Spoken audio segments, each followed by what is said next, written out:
Hello friends, welcome back to our YouTube channel. Guys, आज हम discuss करेंगे हमारे रिमेनिंग क्वेश्चन जो कि 26 जून 2019 के पेपर के हैं। तो ये बहुत इंपॉर्टेंट है। क्वेश्चन के साथ हम कंसेप्ट भी डिस्कस करने वाले हैं। तो गाइस, यदि आप हमारी ये वीडियो फर्स्ट टाइम देख रहे हैं तो please do subscribe our channel. तो स्टार्ट करते हैं हमारी वीडियो। वो 11th क्वेश्चन है हमारा, which of the following is the largest sink of CO2 gas. तो इसमें पूछ रहा है कि इनमें से कौन सा लार्जेस्ट सिंक है कार्बन डाई ऑक्साइड का। तो ऑप्शंस गिवन है गाइज आपके पास, forest, oceans, ice sheets and grassland.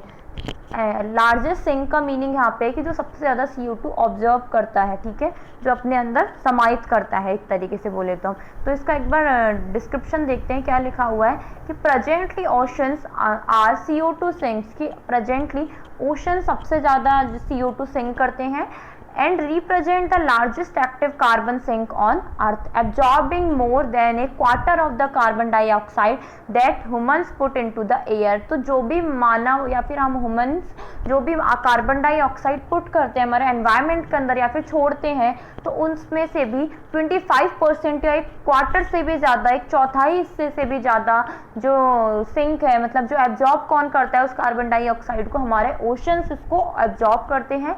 अभी मई के अंदर भी गाइस एक रिपोर्ट आई है जहाँ पे पाया गया था कि लॉकडाउन के अंदर भी कार्बन डाइऑक्साइड का जो स्तर है वो कहीं ना कहीं कम नहीं हुआ था। उसकी जो रिपोर्ट आई थी 417 ppm करके कुछ आई थी, और 2019 में 414 पॉइंट कुछ ppm थी हमारे कार्बन डाइऑक्साइड की। तो हमारा यहाँ पे जो करेक्ट आंसर होगा वो क्या होगा guys, option number second, oceans. तो हमारे लार्जेस्ट सिंक कौन से होते हैं, ocean. Forest, ice sheet, grassland, ये सभी कहीं ना कहीं सिंक होते हैं, सभी एब्जॉर्ब करते हैं CO2 गैस को, बट लार्जेस्ट सिंक 25% से भी ज़्यादा कौन एब्जॉर्ब करता है, कौन सिंक करता है, ओशन, हमारे समुद्र। देन देखते हैं next question, which of the following is non vehicular pollutant. इनमें से कौन सा ऐसा इनमें से कौन से पॉल्यूटेंट है जो कि नॉन व्हीकुलर है। दैट मीन जो व्हीकल से नहीं होता, ठीक है, कि जो व्हीकल से जनरेट नहीं होता, या हमारे जो साधन है बाइक वगैरह ट्रांसपोर्ट वो जो है उनसे जनरेट नहीं होता। ऑप्शंस गिवन है आपके पास, कार्बन मोनोऑक्साइड, देन है हाइड्रोकार्बन, देन है पर्टिकुलेट मैटर, देन है क्लोरोफ्लोरोकार्बन। तो सबसे पहले आपको पता होना चाहिए गाइज कि नॉन व्हीकुलर पॉल्यूटेंट कौन कौन से होते हैं। जब भी आप इनके अंदर से मतलब व्हीकुलर पॉल्यूटेंट कौन कौन से हैं, तो अब यदि आपको ये पता है तो आप नॉन व्हीकुलर अपने आप टिक मार्क कर देंगे। तो एक बार देखते हैं कि हमारे व्हीकुलर पॉल्यूटेंट होते कौन कौन से हैं।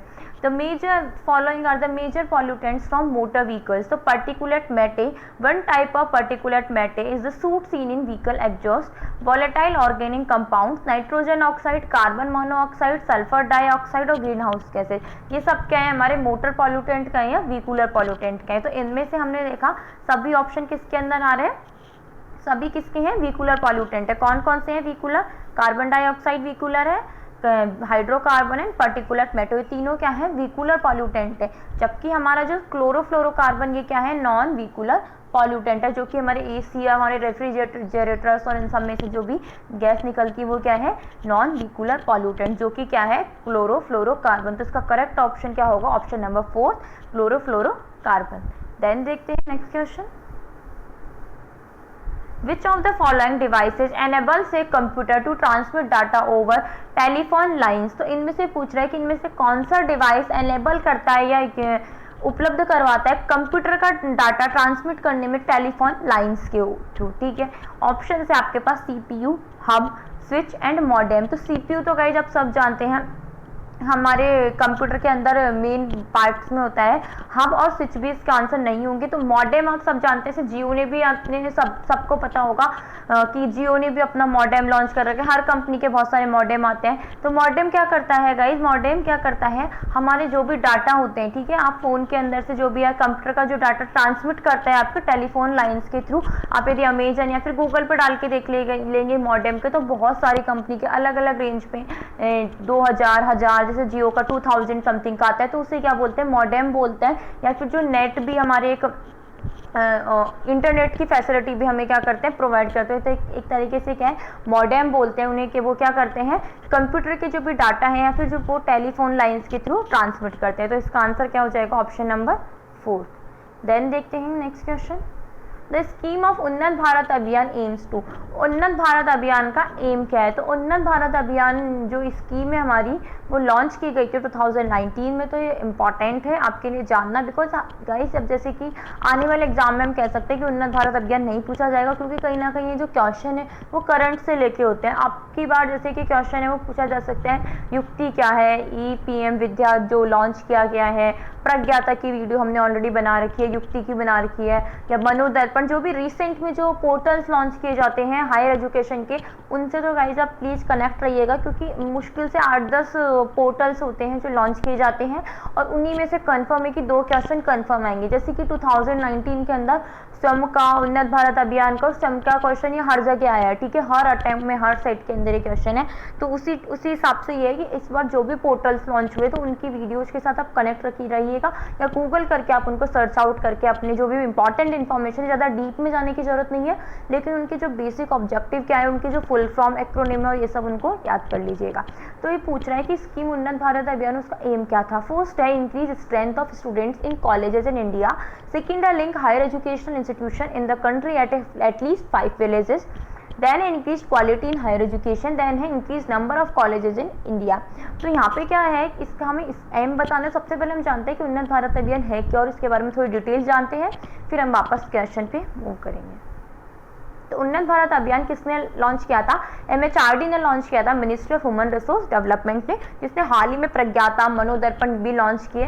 वीडियो आपका हमारे डिस्क्रिप्शन बॉक्स या फिर आपको हमारे जो करंट अफेयर्स की प्लेलिस्ट है उसके अंदर मिल जाएगी। तो आप गाइस यहाँ पे प्रज्ञाता और मनोदर्पण, युक्ति और इन सब की वीडियो भी देख सकते हैं, बिकॉज वो बहुत इंपॉर्टेंट है।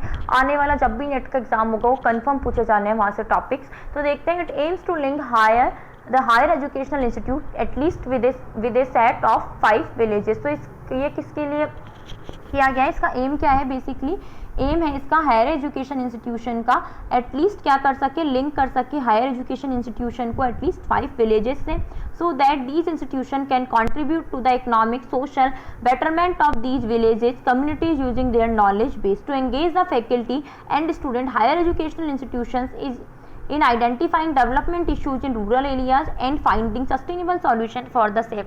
देखिए कई सब जानते हैं जैसे कि हमारे ग्रामीण एरिया है, रूरल एरिया में अभी भी इतना एजुकेशन का स्टैंडर्ड नहीं है, या फिर कुछ इतने वैल्यूज़ नहीं है, लोग इतना महत्व नहीं देते वहाँ पे एजुकेशन को लेके। तो ये इसकी इसीलिए लॉन्च की गई थी। नाम से ही पता चल रहा है उन्नत भारत, दैट मीन्स आप कहीं किसी को उन्नति की राह पे। तो क्या है यहाँ पे कि ये बेसिकली क्या है कि आप हायर एजुकेशनल इंस्टीट्यूट है, उनका क्या एम था कि एटलीस्ट 5 विलेजेस को हम हमसे कनेक्ट कर पाएँ और उनको क्या कर पाएँ, उनके जो भी इकोनॉमिक, सोशल और बेटरमेंट हो सके उन गाँवों का या उन विलेजेस का।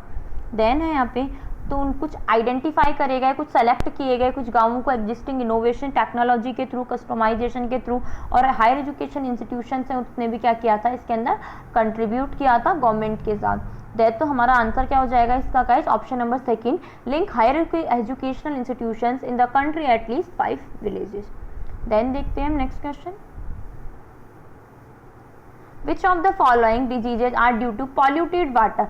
इनमें से कौन सी डिजीजेज गंदे पानी या पॉल्यूटेड पानी से होती है? तो सब ऑप्शन फर्स्ट है जियार्डिया, देन है डेंगू, देन है एमियोबेसिस, देन है टाइफाइड। तो आपके पास 4 ऑप्शन गिवन है, तो इनमें से आपको बताना है कि इनमें से कौन सी डिजीजेस पानी से होती है। ऑप्शन फर्स्ट में गिवन है 4, second and 4, that mean giardia, dengue and typhoid. Then है 2, 3 and 4 dengue, amoebiasis and typhoid. Then है 1, 2, 3 एंड 4 एंड देन है 1, 3 एंड 4। तो आप सब जानते हैं गाइस, यदि आप इसको एलिमिनेशन मेथड के थ्रू भी करेंगे, आपने जियार्डिया, एमियोबेसिस पहली बार सुना हो तो भी आप ये क्वेश्चन आराम से कर सकते हैं। आप सब जानते हैं कि डेंगू एक किसी भी जो मच्छर होता है, एक तरीके से मॉस्किटो होता है, उसकी वजह से होता है। ये कहीं भी पानी का इसके अंदर कोई रोल नहीं होता डेंगू के अंदर।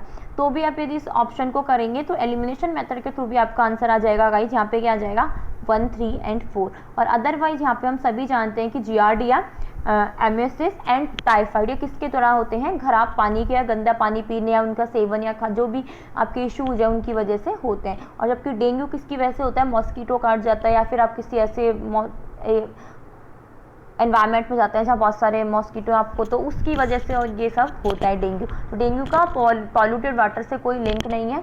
तो किससे होता है, किसी अदर रीजन से होता है या फिर मॉस्किटो के काटने वगैरह से होता है, तो इसलिए यहाँ पे ऑप्शन हमारा आंसर हो जाएगा giardia, amoebiasis and typhoid. I hope so guys आपको ये वीडियो अच्छी लगी होगी, पसंद आई होगी। प्लीज़ यदि आपको अच्छी लगे तो प्लीज़ लाइक करें, शेयर करें और हमारे चैनल को सब्सक्राइब करना ना भूलें। यदि आपको किसी भी टॉपिक पे वीडियो चाहिए, चाहे आपको पेपर फर्स्ट के टॉपिक हो या पेपर 2 कॉमर्स के टॉपिक हो, तो यदि आपको किसी भी टॉपिक पे वीडियो चाहिए तो या तो आप हमारा टेलीग्राम चैनल ज्वाइन करके अपनी क्वेरी पुट कर सकते हैं, हमें बोल सकते हैं, या फिर आप कमेंट बॉक्स में भी अपने कमेंट दे सकते हैं। यदि आपको वीडियो अच्छी लगी है तो प्लीज़ शेयर करें, और यदि कुछ कमी लगे तो प्लीज़ अपने सजेशंस या फिर कुछ इम्प्रूवमेंट की बताना ना भूलें। Thank you so much guys.